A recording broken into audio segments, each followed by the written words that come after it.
अस्सलाम वालेकुम प्यारे व्यूअर्स, उम्मीद करती हूँ सब लोग खैर आफियत से होंगे। अल्लाह ताला आप सबको अपने ज़ुबान में रखे, आमीन सुम्मा आमीन।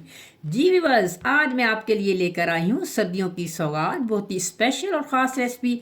जी हाँ, वो है बीफ पाए या बड़े पाए। वैसे तो पाए हर कोई बनाता है, मगर आप मेरी रेसिपी को फॉलो करेंगे तो आपके पाए बनेंगे नहायत लजीज और बाकमाल। इसमें जो सीक्रेट मसाले डलने वाले हैं वो कमाल का टेस्ट लेके आएंगे। इसमें जितनी टिप्स और ट्रिक्स मिलने वाली हैं, इसे पाए बहुत नरम व मुलायम गले हुए मिलेंगे। बोटी भी गली हुई मिलेगी मगर साबुत, हड्डियों का चूरा भी नहीं होगा, और मीख वाली हड्डियों में मीख भी मिलेगी फुल। जो भी मेरे तरीके से पाए बनाएगा, इसे टेस्ट तो लाजवाब मिलेगा, मगर इनमें इतनी चिपचिपाहट मिलेगी कि आपके हाथों की उंगलियां आपस में जुड़ जाएंगी।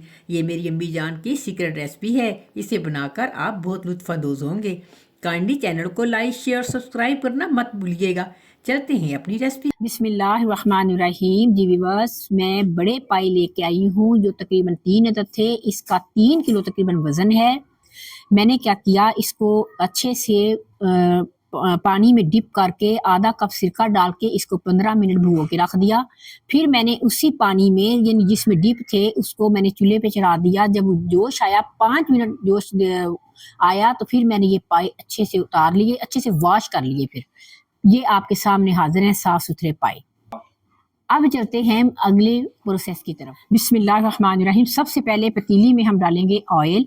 ये हम डालेंगे 6 चम्मच, खाना पकाने वाले 6 चम्मच। 2 3 4 5 6। ये मैंने 4 मीडियम साइज की प्याज लिया है, इसको ग्राइंड कर लिया है। आपने पूरी रेसिपी को स्टेप बाय स्टेप देखना है, फिर आपके ज़बरदस्त पाए बनेंगे। 2 से 3 मिनट मैं इसको फ्राई करूंगी। ये है 2 चम्मच अदरक पीसी हुई, 2 चम्मच लहसुन का पेस्ट। 1 से 1.5 मिनट इसको फ्राई कर लेंगे हम। ये पाए बहुत ही मज़ेदार बनने वाले हैं। 4 से 5 मिनट मैंने लहसुन, अदरक और प्याज का पेस्ट फ्राई कर लिया। अब मैं बिस्मिल्लाहिर्रहमानिर्रहीम पढ़ के डालूंगी। 1 खाने का चम्मच नमक,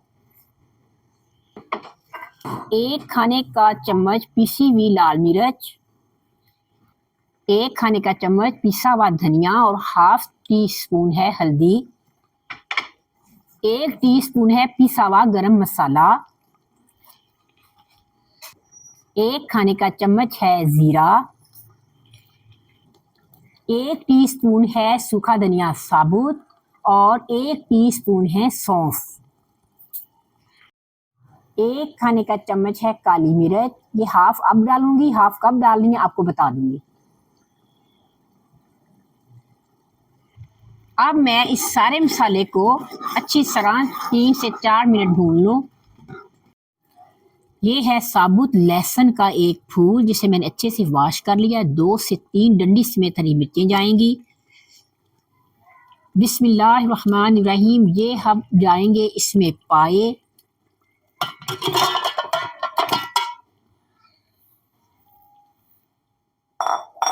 जी बस, अब इसको हम 10 से 12 मिनट भुनाई करेंगे। दरमियान में अगर आपको लगे कि आपका मसाला साथ लगने लगा है, तो आपने अपने पास गर्म पानी रखना है।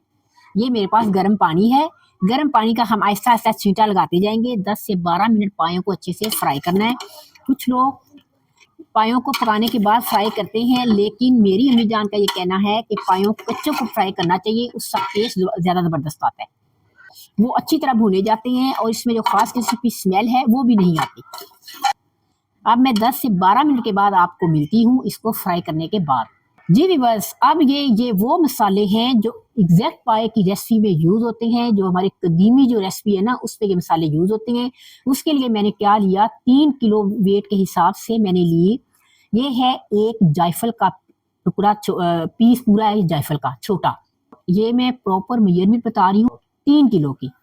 अच्छा, 4 हैं, ये है 2 फूल जवतरी के, 4 हैं बड़ी इलायची, ये है लौंग पेपर, इसे पिपली भी कहते हैं।